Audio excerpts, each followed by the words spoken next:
Good morning, सुप्रभात। Okay so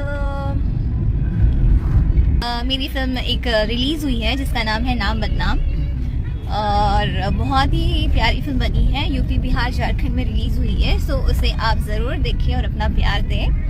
और साथ ही साथ आज हमारी फिल्म इश्क, जिसका हमें बेसब्री से इंतज़ार था, उसका आज ट्रेलर रिलीज हुआ है रंगीला एंटरटेन रंगीला से कि यूट्यूब चैनल पर हुआ है रिलीज। तो आप सब ज़रूर देखें और हमें ज़रूर बताएं कमेंट्स में कि आपको कैसा लगा।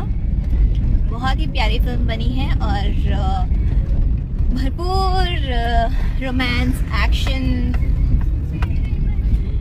के साथ, और बहुत ही अच्छे कलाकार हैं हमारी फिल्मों में, और बहुत ही अच्छा वर्क हुआ है। बहुत अच्छी फिल्म बनी है, तो ज़रूर देखें। आज नाम बदनाम भी रिलीज़ हुई है, जो कि बेलू सर जी के डायरेक्शन में बनी हुई है, और बहुत अच्छा कॉन्सेप्ट है। फर्स्ट टाइम मैंने डबल रोल किया है और मुझे बहुत अच्छी लगती है फिल्म।